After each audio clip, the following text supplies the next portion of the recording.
All right there. All right there. Now we're gonna wait. We're gonna wait for some people to arrive. I've got something I want to tell you. I want to tell you about when my dad died. But it's all good news. That sounds weird. That sounds weird. I want to tell you about when my dad died. It's all good news. But I mentioned earlier today that I was working on the intro to my novel, and there's that bit about when your hero dies. You know, when a child's hit, when a hero dies, imagine you're a child and you're reading a book. When the hero dies, who's going to fight the monsters for you?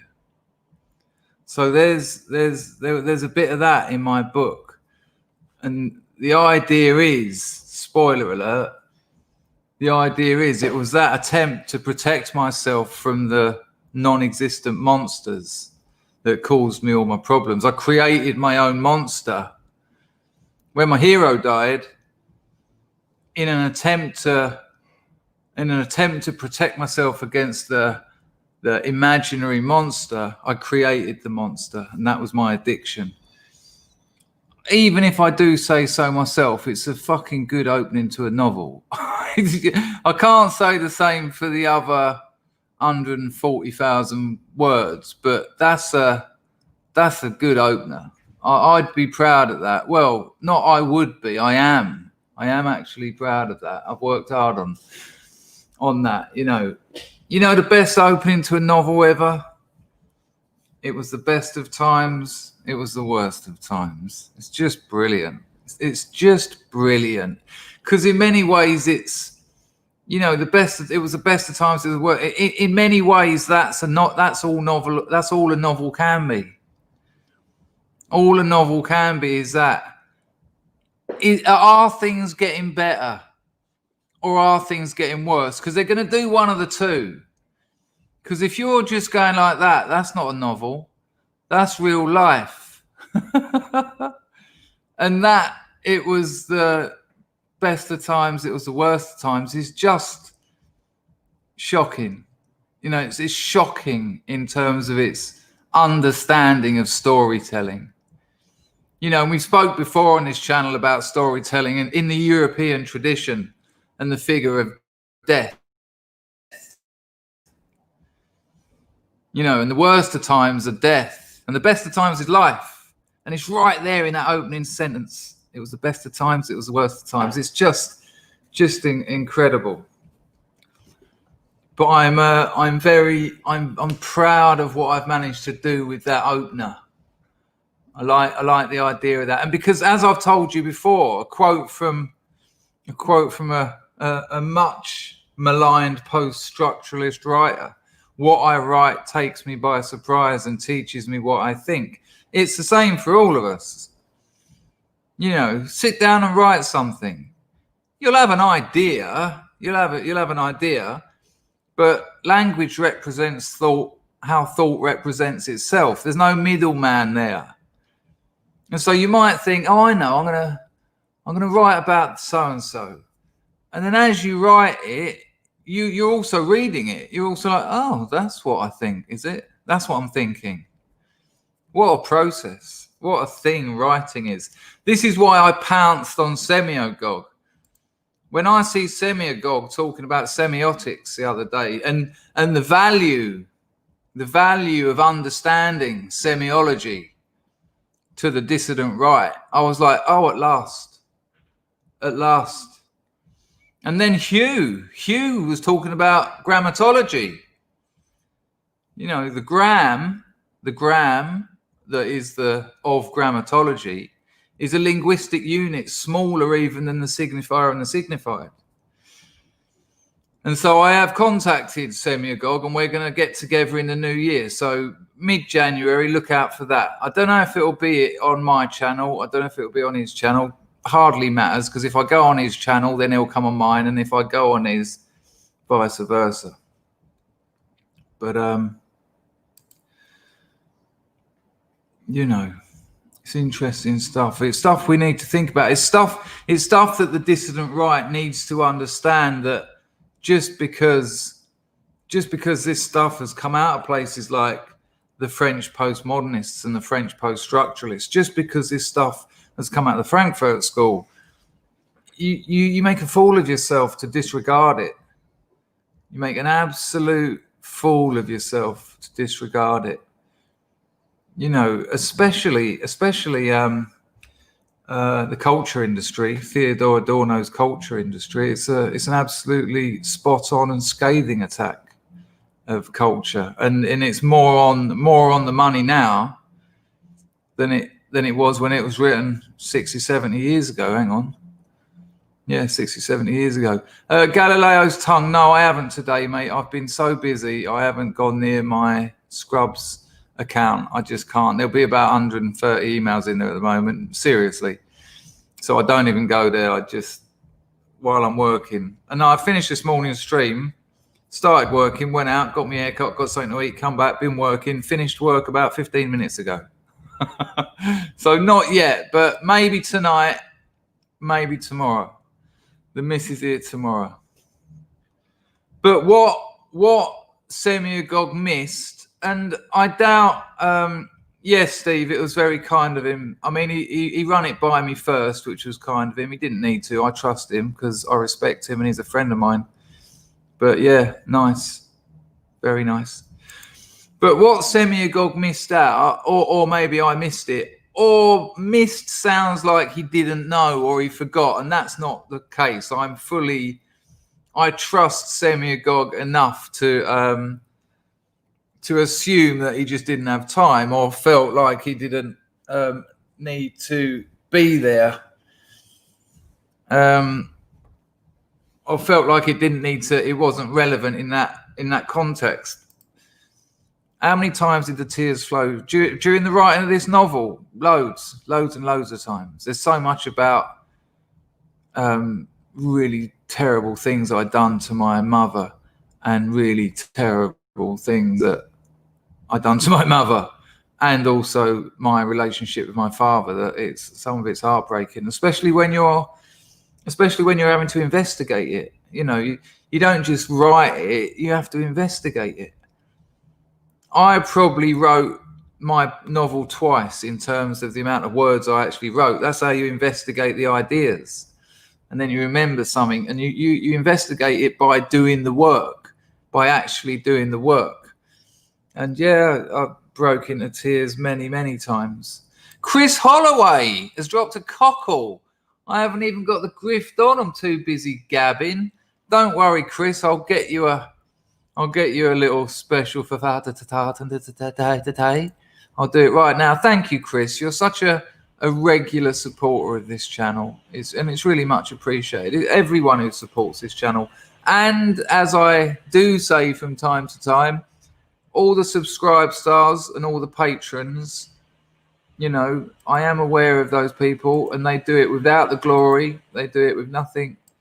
You know, there's nothing, no names on screen. Some of them have been doing that for 5 years, every month, and I do appreciate that. Okay, Chris Holloway, Chris. Thank you very much, Chris. It's going to take about an hour and 20 minutes, so you know. Right. Let's get this out.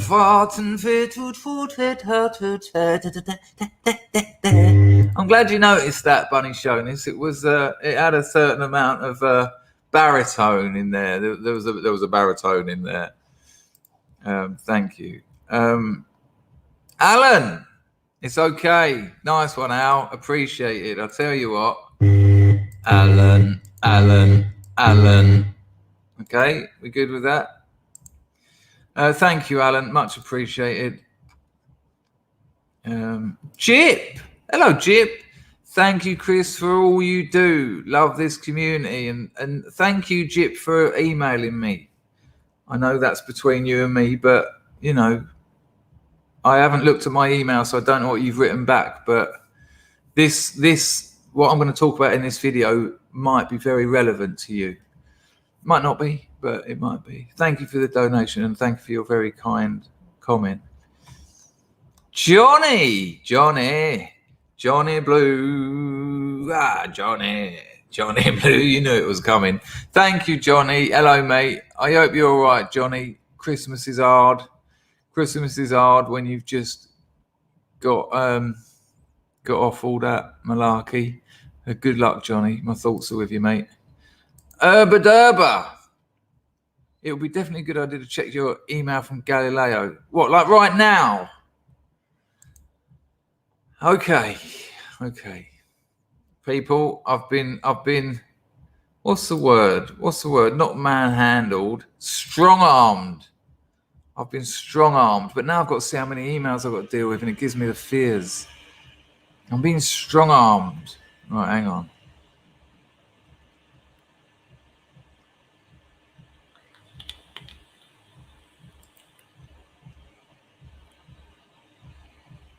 Okay, I'll give you that. 1 second. Actually, this is okay. And I'm assuming this is for everyone. Where's the tongue? Whoa! No! Don't start yet. Can I just check? I thanked you for that donation, right, Johnny? Thank you very much, mate. Thank you, Jip. Thank you, Alan. Thank you, Chris. Let me just check. I just don't want to miss anyone there. Alan, Jip, and Johnny. Right, we're cool. And Chris. Right, okay. So where is Galileo? Let me just check. This is for public consumption. I mean, not an not safe, coerced. Life is a coercion. Summoned, frog marched, press ganged. Good Lord, there's a 5p in the bottom of my tankard. Where is tongue? Tongue, is this the show for everyone? I'm assuming it is, but I don't want to make that mistake. Where is he? Hello, Will. Hello, Dennis. He's not here, see? He's not telling me. Oh, bollocks, I'll just go for it.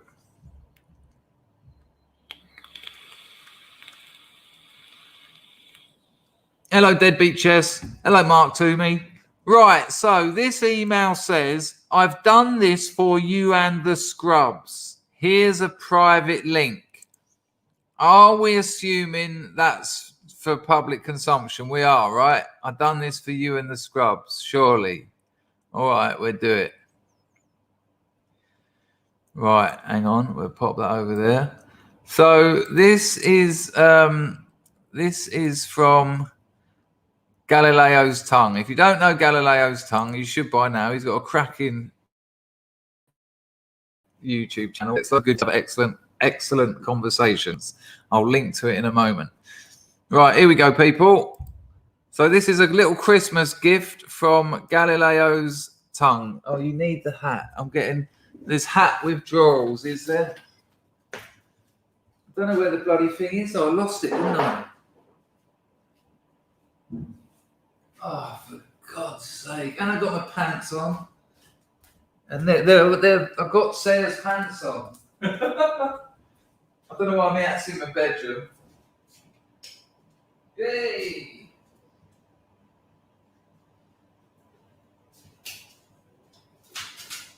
I feel like that pitch invader from the 70s with me hat over me deplorables. Right, here we go. Everyone better now? We all good? Right, people. Not that one. That one. Okay, people. So this is from What did you say, Google? This is from Galileo's Tongue. I haven't seen it. I mean, this might be an absolute setup. Hang on a minute. Didn't mean him to play it now. What? What's happening? Where's Tongue? Good Lord, I don't know what's happening now. Where is he? Galileo's Tongue ain't even here anymore. Well, he said it's for the scrubs.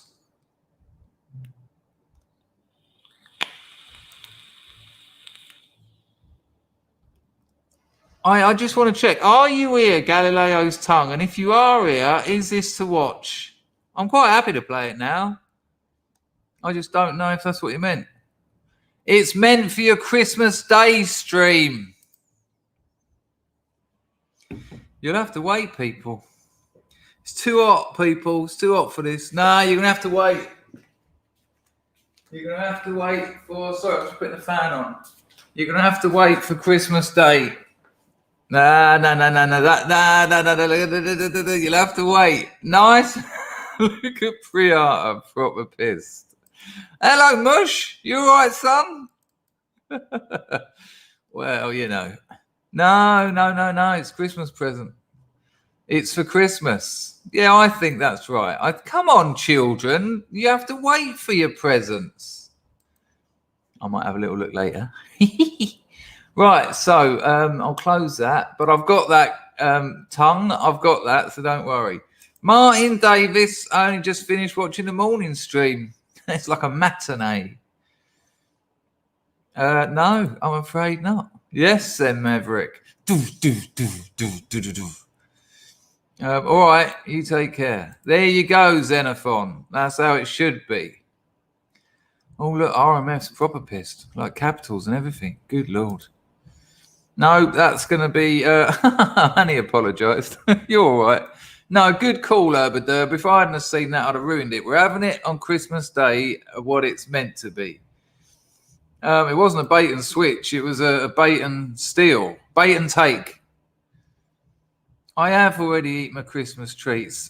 Not all of them. I've still got the pudding. My missus is going to be proper pissed when she gets here tomorrow and that cake and that Stollen's gone. Ragnar's good to point out that there's only 54 likes and 170 people watching. Good Lord. Make some effort. Do you know what I mean? Nice to see you, Randall. Hello, mate. Let me just sort out my Twitch. My Twitch lark. Hang on, won't be a second. It's worth doing. It's worth. We've got seven of us over there in Twitcher. You know, sometimes I get like 50 people breeze through. Some of them stay, all of them go. You know, one door closes, another one shuts. The world is your clam. Right. Just chatting. Usual capers. There you go. Bosh. And that is that now taken care of. Now it's going to go on top. Right. This is what I wanted to talk to you about. Let me get my water. Hang on. Oh, good Lord. Something horrible that I ate earlier. Well, listen, I'm going to tell you about when my father died. And this isn't a sad story, but there's a reason why I'm going to tell you it. And there's a reason why I'm telling you it at Christmas. I just turned 16. And my father was fit as a fiddle, really. He was in his early 50s, not much older than me now. And he came back from work one day and he was complaining that he had a bit of an headache and his neck was all stiff and that. When I woke up the next morning, he'd slept downstairs all night. He was on the floor downstairs, like on a sheet. And there was like a bowl by his head with puke in it. And I was like, "Are you all right?" And he was like, nah, this ain't good. And you know, when you're 16 and you're old man, you know, he wasn't like a drinker. He had a few beers at the weekend and maybe a glass of wine here and there, but he wasn't a drinker. He smoked on and off, but he wasn't the sort of bloke in the early 50s that you thought was going to die. So that was the last. I wasn't thinking, oh, he's probably going to die. I remember just thinking, my old man's ill. So I've fucked off out and got on with my day, doing whatever you do at that age. And then when I came back, he'd been taken to hospital. And they kept him in hospital for a few days. And I went up and visited him, and he looked fucking awful. He looked like he'd aged about 2 decades, about 2 decades in a couple of days. And he was, I'll never forget, he was sitting there in like a bathrobe, all like really drawn and grey. And I was like, what the fuck's going on then? And, you know, my mum, bless her, trusting the nurses and the doctors. Oh, he's all right, you know, we're giving him some of this and some of this, some steroids or something. And then he came home. And a couple of days later, he came home. But he weren't right. You know, you could tell he weren't right. He hardly done anything. Couldn't stand up properly. Could just he was a sick man. And he was fit as a fiddle, like I say. He looked good for his age. He didn't have an old man's body. He had a young man's body. You know, we've been blessed with some pretty good genes in my family. And like my granddads, when I was young, my granddads, they look young, like in their 70s. You know, my mum's nearly 80. She's up and about and she gets shit done. You'd think she was about like early 60s. And I went out tripping. I went out took a load of acid one day. I come back about 4 o'clock in the morning and he was back on the floor downstairs and he looked fucking horrific. And I said to him, I was still tripping. Imagine that. And I said, are you all right? And he said, no. He said, this is serious.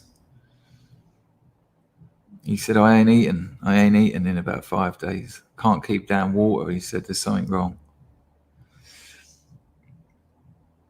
I went to bed,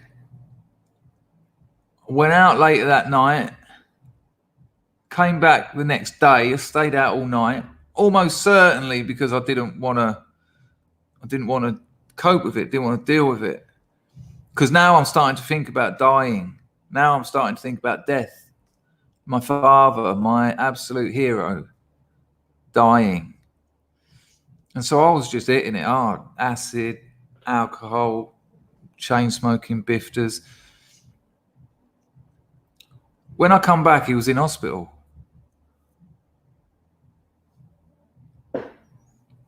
And my mum sat me and my brother down because my brother had come back from university and I wasn't at university yet.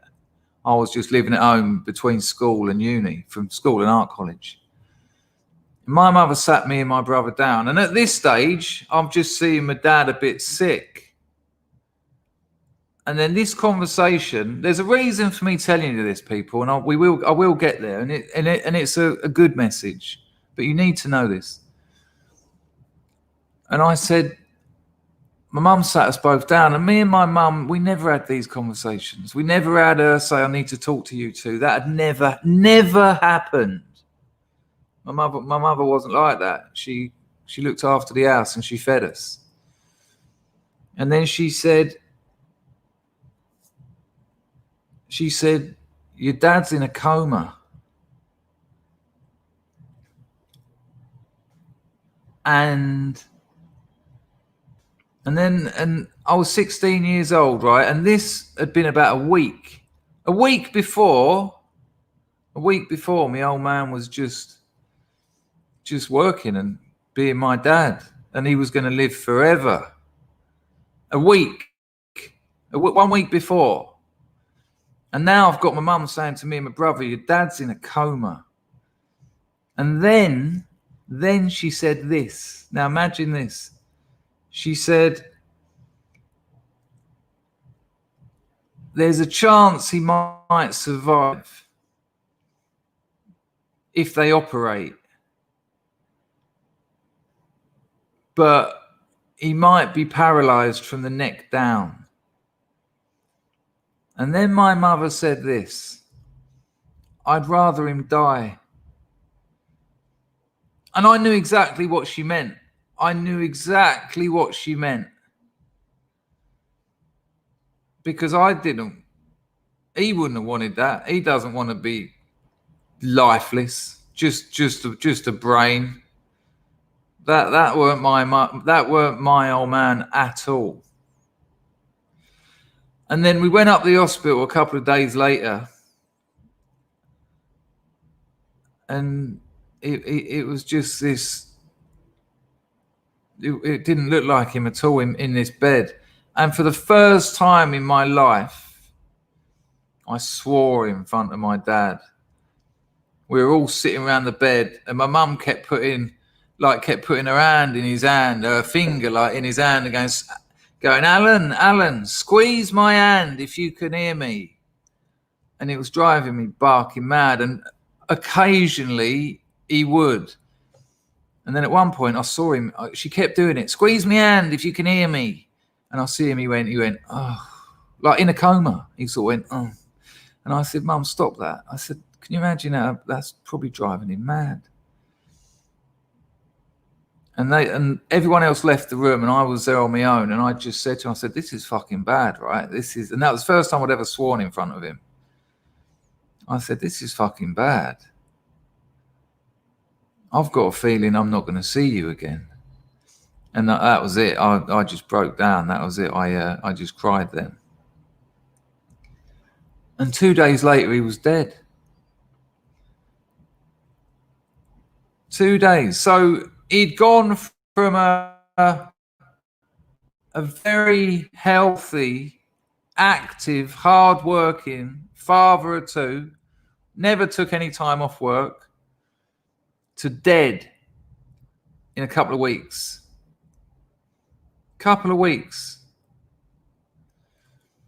And the lesson that I learned then, and I learned loads of lessons,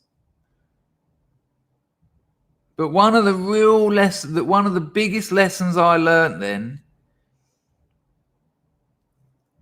you die. People die. And people can die like that. There's 190 people watching this, 200, including Twitch, 200 people watching this. Tomorrow, one of us can die. Linda and Sonny had a tree fall on their car. And it was quite a big thing to realise at 16, because these things don't happen.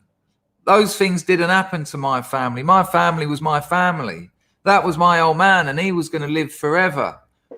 And I was just becoming 16, and I was going to sit down the boozer with him, having a couple of pints at the weekend. And I'll tell you what that does, because what that then does to the family, you wouldn't believe. Until you've had a death in the family, it's trauma. It's trauma. Your relationship with your mother changes. Your relationship with the whole family is traumatized. Of course, and rightly so. Because it's your brain's way of saying, don't think about it. Not yet. You need time. And I didn't cry about that for 7 years, because I refused to accept it. Look, Dennis has said exactly that. Dennis said, I felt the same when my dad died. And then he said, the man dying destroys the family. Yeah, it did. My brother fucked off to Japan. My mother went back to work, and I went off to art school. Finished. We'd all been together. We were a classic working class family. Mum, dad, 2 kids. And it took us years, decades to come back together in any Not like it, never will it be like it was before, but it took us decades to come back and take the risk of having a family. You know, all right, you are my mother. All right then, okay, I'll accept that. Because I don't want to accept it, because one day you're going to die. And, you know, at the time, I thought that might be a couple of years or something. And like I say, I didn't cry for 7 years. And I know it's 7 years because I can remember when I did. I had an argument with a girlfriend over nothing. It was nothing, some bullshit. And halfway through the argument, I just waterworks. And, you know, the argument was so petty. As soon as she saw me crying, she went, "Why are you crying?"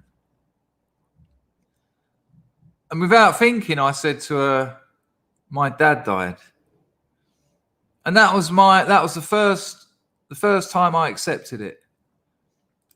And that was the start of my healing. I hadn't even started healing for 7 years because I refused to accept it. But I'm getting off the reason I'm telling you this. The reason I'm telling you this is because you know enough of you have been around this channel enough times to know that I frequently say, make your life count. I'm always saying you only get one life. I'm always saying these things. I make so many things around these points. Life won't come and sit on your lap. Don't live in the present. Don't live in the past. Don't live in the future. Live in the now. All these things. Because it can just go. It can just be taken from you. And I'm not talking about your parents or your children. I'm talking about you. You know, you've got a gift. Your life is a gift.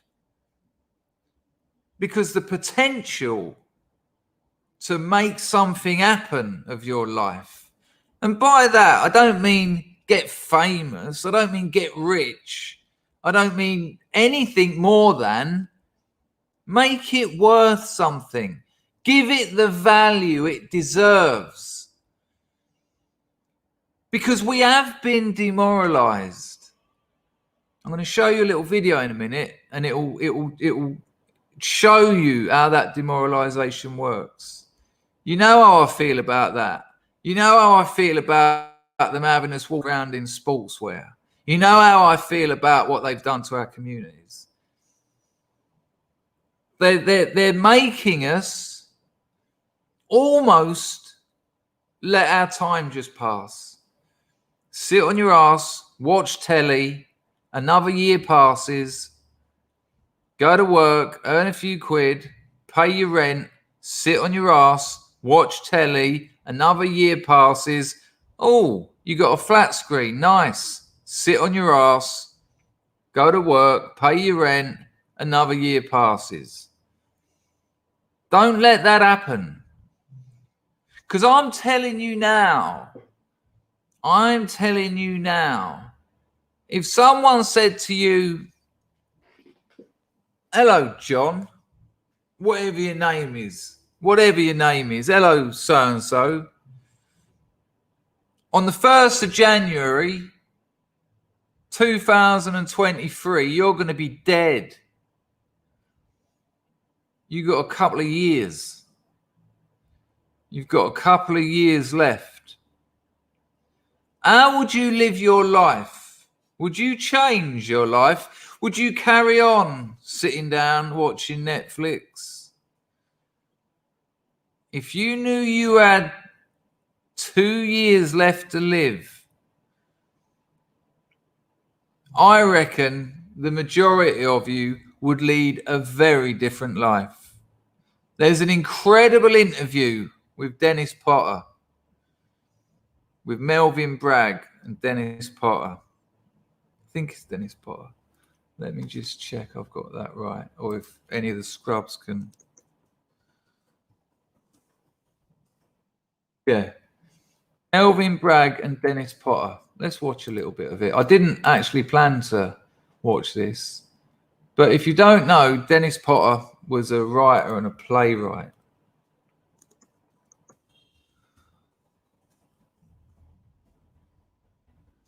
And he knew he was going to die because he was sick as a dog.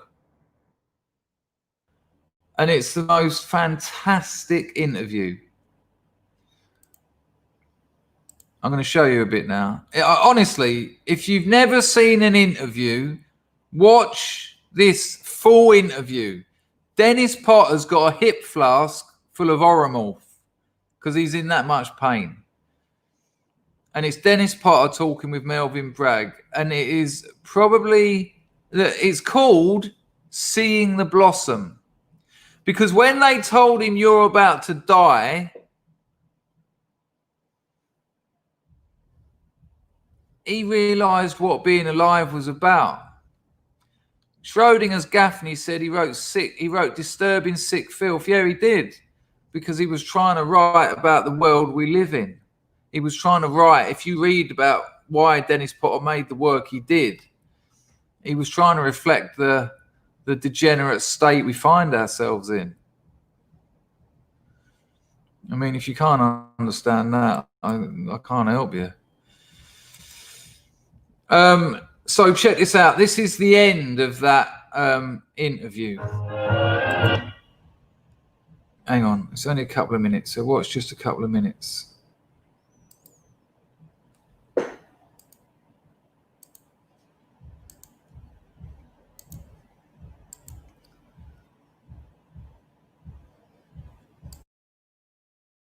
Actually, nonsense.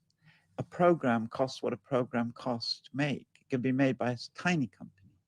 What they're talking about is ownership of the means of communications. And they're talking about the mass media, as J.B. Priestley coined the phrase. They're talking about political control in the end. They're talking, how can we have a mature democracy when newspapers and television, whether standard television, cable television, are beginning to be so interlaced in ownership terms? Where are our freedoms to be guaranteed? Who is going to guarantee them? Well, and the series, you can punch the buttons in the predictability. You can call the shot numbers out in advance. The formula-ridden television is because of sales, because the nerves they'll soon have, where they'll tell every 5 seconds who's switching off.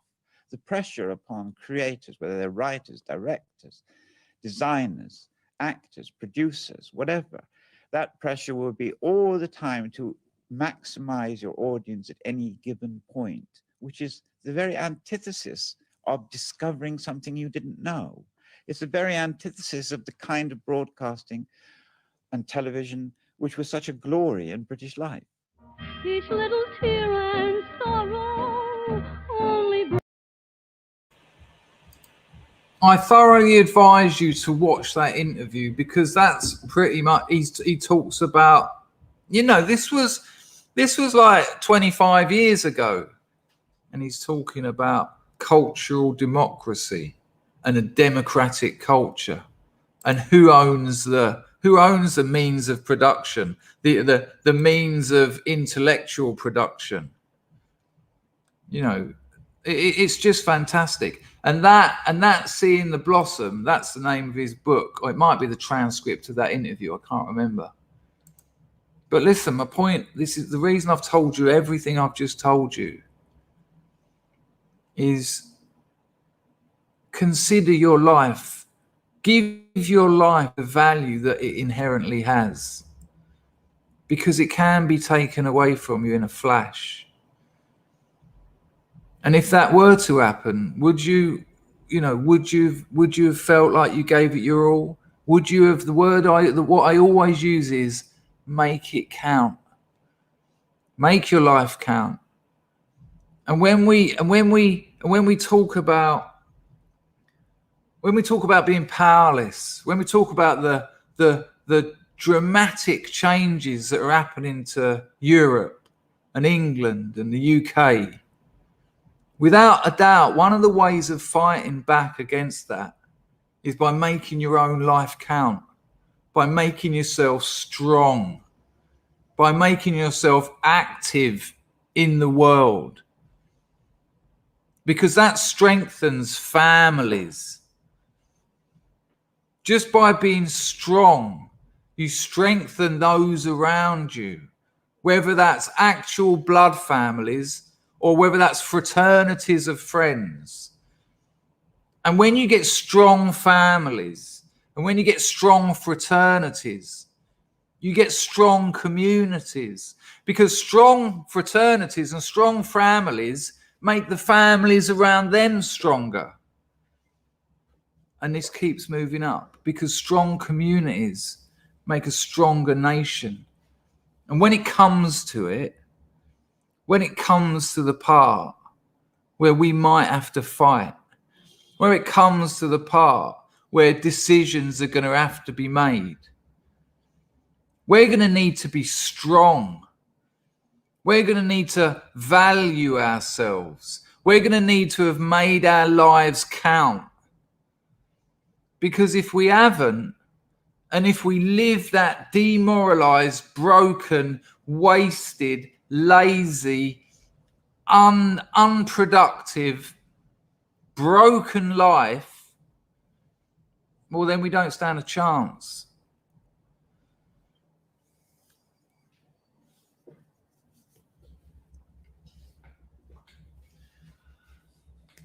And that's what I wanted to talk to you about today.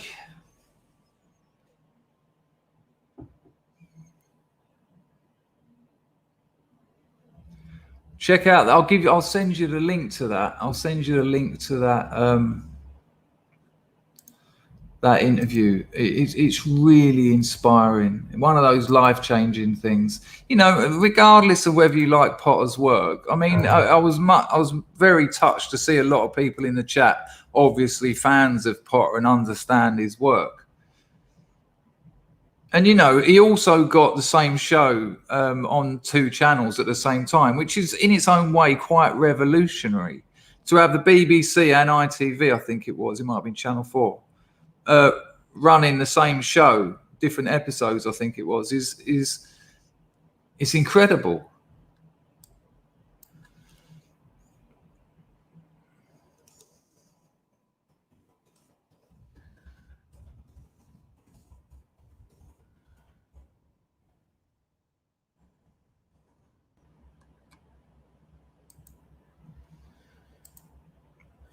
Here you go, people. The link is in the chat to that last video. So that's the link. You know, just think when you're feeling that powerlessness, when you feel like there's this globalist machine and there's nothing you can do about it. There is things you can do about it. There are things you can do about it.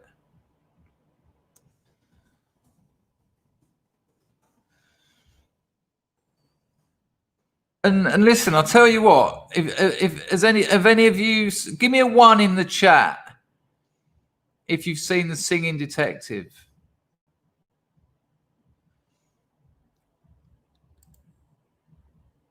Thank you very much, Mosaic Labrador.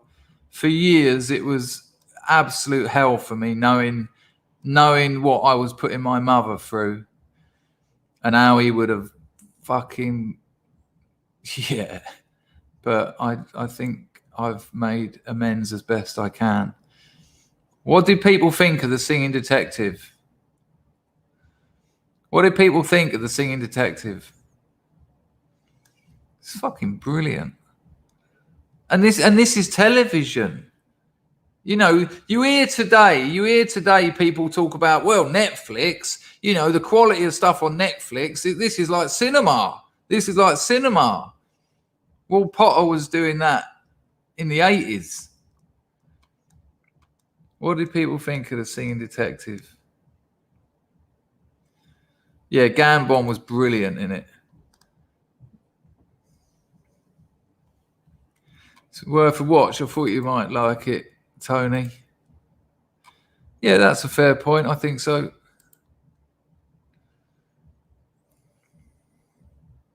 Another good one, Randall. I take it you're quite the fan, Randall. Yeah, it is. It is. It is. You know, I can remember I was very young and I was glued to it. And what made it amazing was I needed to work out what it meant. I needed to work out what it meant. And that's, you know, I've talked before on this channel about, you know, rather than consuming culture passively, you know, rather than you sit there and you just let it go in your eyes and ears, and then it, you know, this passive consumption of a culture that's already been eaten for you. They're telling you what it means. You know, modern culture tells you what it means. This is what this is about. We're going to make it blatantly clear. There's no poetry here.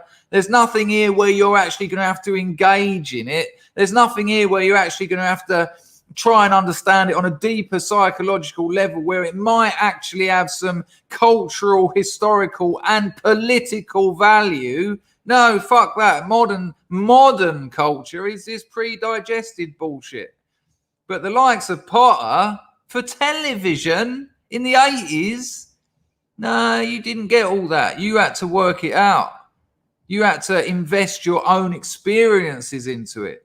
You had to see it and sort of work out when you'd had experiences like that and what it meant to you. And that's that dialectic. That's not a passive consumption of culture. That's an active production of meaning. And when cultural produce can actually create in the consumer the essential need to produce meaning, well, then we're getting somewhere. Because then we're not being treated like babies. Then we're not being treated like children. Then we haven't got people coming on going, hello, adults. Today we're going to look at this. And this is what this means. So don't you go there having any of your own thoughts, because that might actually give you some kind of agency. And you might suddenly decide that you don't want to live in a country which is having this kind of bullshit happening to it. And we have to respect that level of cultural production. Mrs. on the blower. Hello, my love. How strange of you to call now. I love you too. Can I call you back in a bit? Hang on. Bit louder. It's very quiet, but no problem. Darling, can I call you in a bit? Okay. So yeah, and this is, you know, I'll tell you what, I was watching one of the Millennial last night, and it was that geezer talking about the White Art Collective. And I was thinking about the role of culture in the saving of Europe, and how we need these kind of figures who understand that, you know, and this is what Semiological was talking about when he was talking about semiotics and meaning. You know, we need to get our heads around this stuff because it's a weapon that we're not utilizing, and the left are all over this stuff. The left are all over this stuff. You know, the history of art of the 20th century is like a history of communism. It's like a history of the left. And you know, we have disarmed ourselves. When I hear people talking negatively about art and poetry and film, I just think, you know, don't you realize that's what they want you to think? That's what they want you. They want you not to like it. They want you to, you know, there was a bit on that chat with Woes, with the geezer from the White Art Collective, where he was talking about art being feminine, which historically is absolute madness. That only occurs in the 20th century. That only occurs when the left want to disarm the right, when the left don't want the right to be using weapons, the weapons of art, the weapons of poetry, the weapons of literature, the weapons that made Europe the fucking continent it was for 300 years. Because if you look at the rise of Europe, if you look at the rise of the English Empire, What you get along with science, along with technology, along with medicine, you get literature and you get art and you get poetry. And it comes as no surprise to me, that in the 20th century, art, poetry and literature were yanked away from the right. And we go back to what I've said to you countless times. I hate books, all that stuff. Intentional. When we talk about the culture wars, again, these are the mechanisms. These are the actual details. You always hear about the demoralization and the culture war. But we have to start looking at actually how these things function. Actually, how is that done? You know, how do they actually do that? Okay, we get it, education. Well, that's that one. But what is education? Education is putting people off reading. That's why they had all us lot reading stuff and Macbeth when we were 13. You don't go back to it, do you? How many of you, we all done Macbeth at school, right?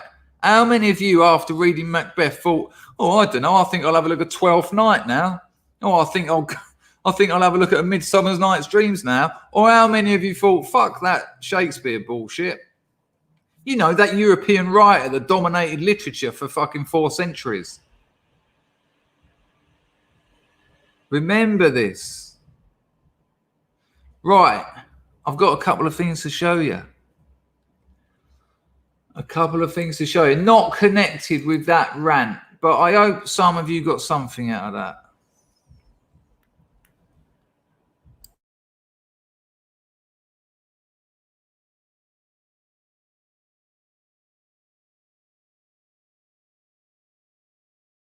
Right, I'm going to show you. And there you go, Steve. Done it to everyone. Yep, done it to everyone. It was taught badly. It destroyed it. Yep, yeah, they know that. Of course you were. 13-year-old boy doesn't want to read Macbeth. 13-year-old boy doesn't want to read anything. It's bullshit. Right, I'm going to show you a little bit of MMA. And I want you to tell me who it is. But I'm going to start the fight first so you can't see who it is. So hang on a minute. We'll have no volume either. Right, share screen. No audio. Right, who's fighting? Who's fighting, people?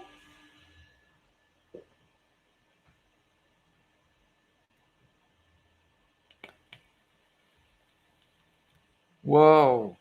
Thanks a lot, YouTube. Oh, for fuck's sake. There you go. Yeah, who's fighting?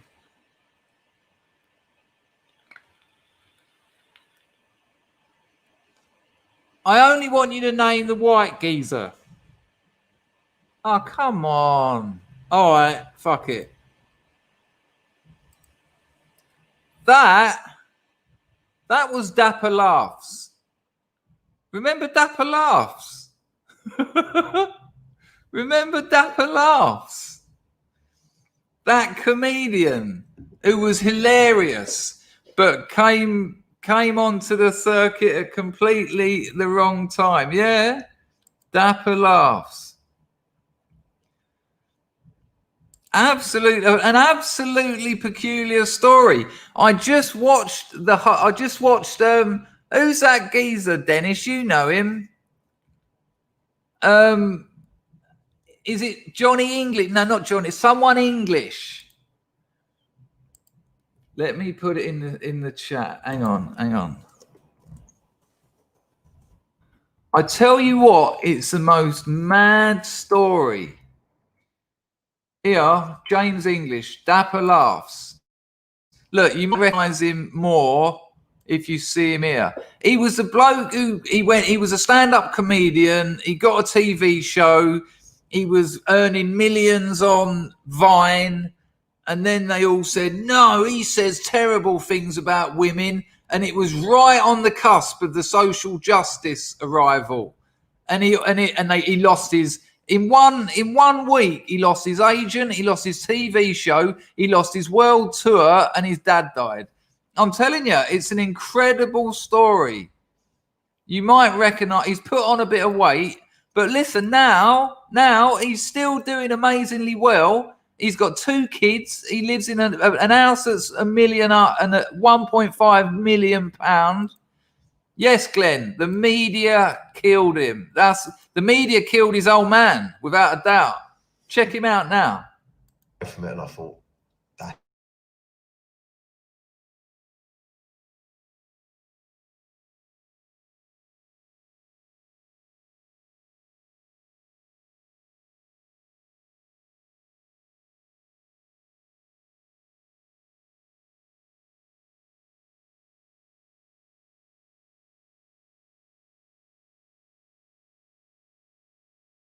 You can't hear it, no? You couldn't hear that. Sorry, people. Hang on.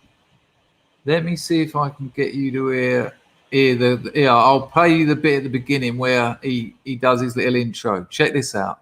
If you don't remember the story, it's not so interesting, but trust me, it's quite the story. And I watched this earlier today, and I was so impressed with him. And that's why I started thinking about all this stuff about make your life count. Take the knocks, but make it count. when my next podcast goes live. So I created the character Dapper Laughs to sort of protect myself from how real I was going to be. I should have felt like I was bigger than it, but I got to a point where I couldn't. I was so insecure that I started targeting the journalists. So the people that were writing it, I'd at them to millions of my followers. Why are you doing this? Why are you saying that? The next day, ITV2 cancelled me. So I worked 10 years towards getting a TV show, cancelled me. My brand deals, Beyond Borg, everything worth hundreds of thousands of pounds, cancelled me. My tour, I just got an advance of £150,000. I had to pay back. I got sued from a load of venues that I couldn't turn up to because they were getting protested. Then my fucking manager dropped me. Then a week later, my dad had a stroke and died. And I was off me tits, just turned the TV on to watch the TV, and it got 200 people. And this person's going, so Dapper Laughs, offensive or funny? And the comedian was meant to be defending me. The comedian's like, well, he ain't funny, but he's not offensive. And then then they were going through all my jokes and everything. I can remember sitting there going, what the fuck? And then looking out the window as well, and there was journalists outside, and I was like, I was only having a fucking laugh. I put it in that part of my jumper, and I opened the door, and Anne was like, oh, it's a toilet break. So I watched that clip. I tell you what, it's well worth a watch. It's well worth a watch. Yes, I agree, Marzipan. It's a great podcast. If you don't remember the Dapper Laugh story, I mean, I was a new comedian at the time, and he turned up at a couple of my gigs, and not my gigs, we were both at the same open mic, but he just flew. But the problem with that was he made it big the same week social justice arrived. I mean, it couldn't have been worse. There's the link to that. If you don't remember Dapper Laughs, I doubt that documentary would be any good for you. But I do remember him. I remember being a comedian who was doing very similar material to him around that time. And, they got him on Newsnight. Do you remember when they got him on Newsnight? And that woman just he was this working class kid from a broken home on an housing estate, and she just ripped him to shreds. It was awful. Right, I've got one more video for you before we go. You're going to like this. Now, before we watch this is an advert. This is an advert. This is the corporation. I'll tell you what, watching the telly, you're going to watch that and Dennis Potter tonight. You're going to have a lot to think about. Clarks remembers him. Nice one. Nice one. Right. I want you to watch this advert. There's no comments allowed, and the likes and dislikes have already been, it's no numbers. It's just like and dislike. Have a look at this. Tell me what you think about this.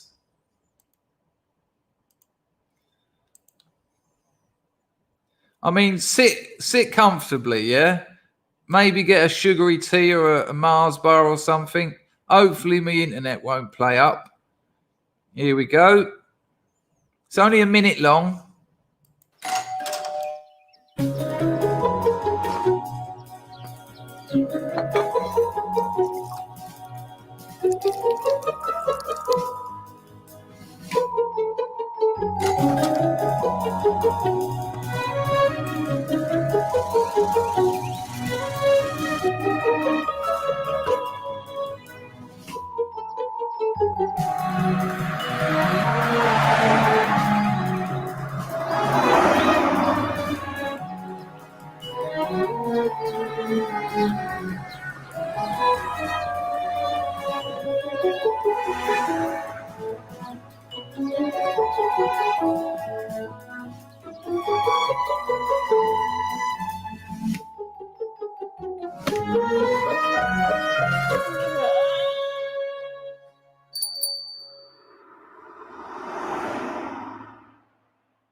So there's that.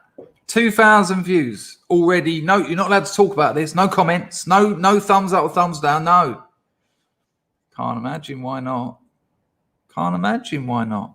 Do something different. Do something different. What? What are you talking about? Doesn't seem to be a product. Seems to be something else being advertised. Right. I think I got a donation. Nice one, Respawn. I'm now above minimum wage. So thank you for that. The grift is on. Respawn says you gave us a lot to think about today. Thank you, Respawn. I know I am fully aware that these aren't always my most popular streams, but sometimes things need talking about that aren't always pleasurable. I mean, you know, it's still been a white pilling stream. What I'm saying is get in touch with your value and make it count, because life can go. That's an incredible advert though, isn't it? Absolutely incredible. But isn't it amazing that they knew to get rid of the no, you can't comment, you can't talk about this stuff, it's not allowed. Why not? Because this is where we are. This is the amazing thing about globalism. You're told all day, every day, that diversity is a strength. You're told it all day.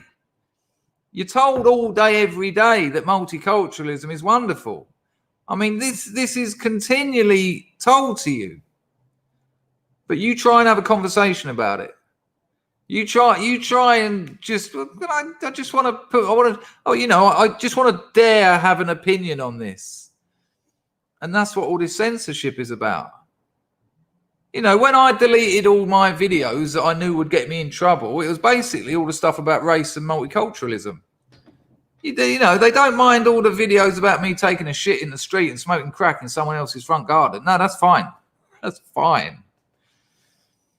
But, you know, daring to have an opinion on some of the most significant changes the Earth has ever seen, that planet Earth has ever seen.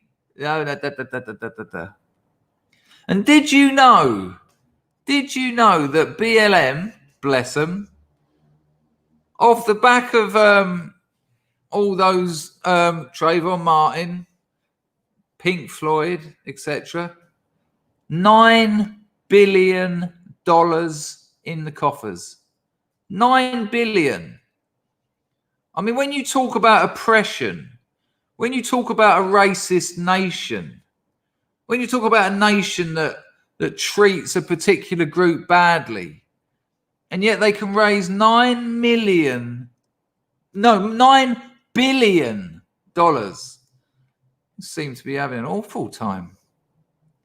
Seem to be having a real struggle. And a lot of that's corporate money as well. I mean, this is how racist the society is. Yeah, 9 billion.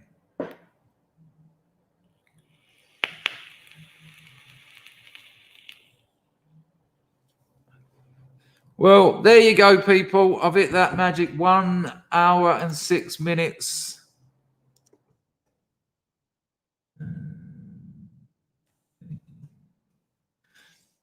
Like I say, I know those heavy videos aren't always the most popular, but I wanted to have that conversation with you because I was thinking about how quickly life gets snuffed out, and I was thinking about how important it is to get in touch with how much value you've got and making it count.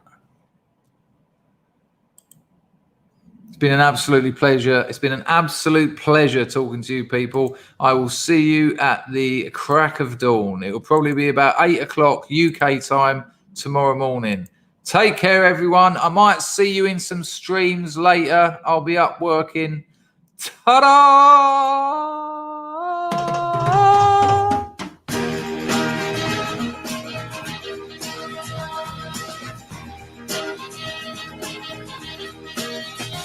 All the world loves a lover.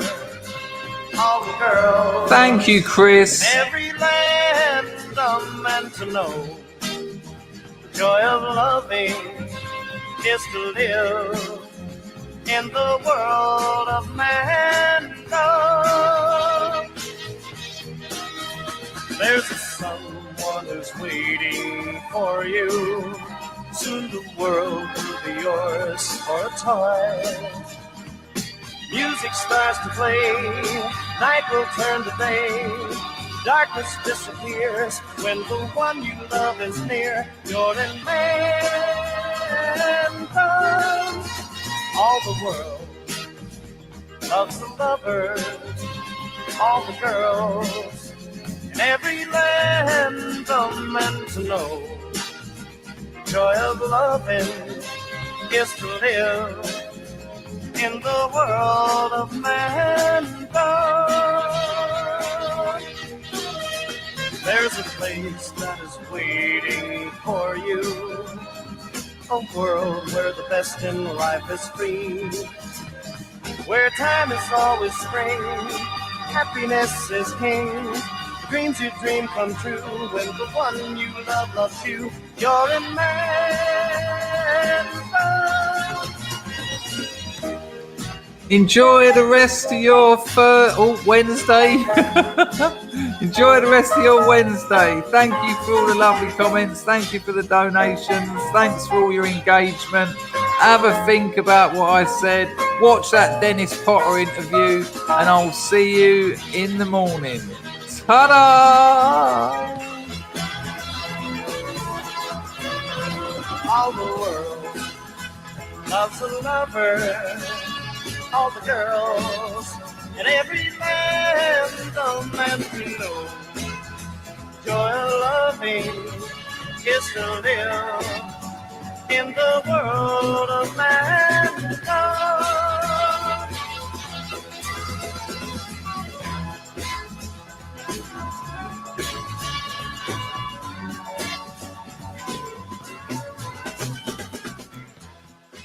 Go on, get down your own end. Go on, get out.